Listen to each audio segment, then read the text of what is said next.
The mystery of Moksha island. నమస్కారం అందరికీ. నేను శివ. ఈరోజు మనం మాట్లాడుకోబోయేది డిస్నీ ప్లస్ హాట్స్టార్లో రీసెంట్గా స్ట్రీమింగ్ అవుతున్న ది మిస్టరీ ఆఫ్ మోక్ష ఐలాండ్ అనే వెబ్ సిరీస్ గురించి. ఈ సిరీస్ నిజంగానే మనల్ని ఆకట్టుకుందా, లేదా మరో సాధారణ థ్రిల్లర్లా అనిపించిందా? Let's find out.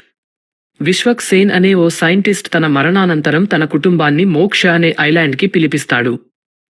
కానీ ఈ ఐలాండ్లో అంతా సక్రమంగా సాగుతుందా, లేదా ఏదో ఒక మిస్టరీ దాగి ఉందా? రోజులు గడిచే కొద్దీ హత్యలు జరుగుతూ ఉంటాయి. మరి ఈ హత్యల వెనుక ఎవరు ఉన్నారు?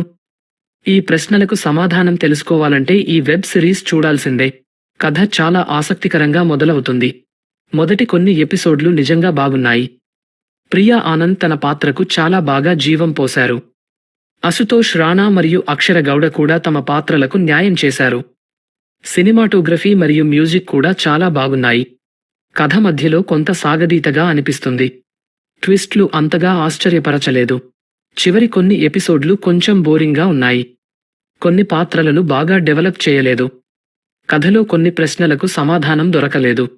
మొత్తంగా ది మిస్టరీ ఆఫ్ మోక్ష ఐలాండ్ ఒకసారి చూడొచ్చు అనిపించే సిరీస్.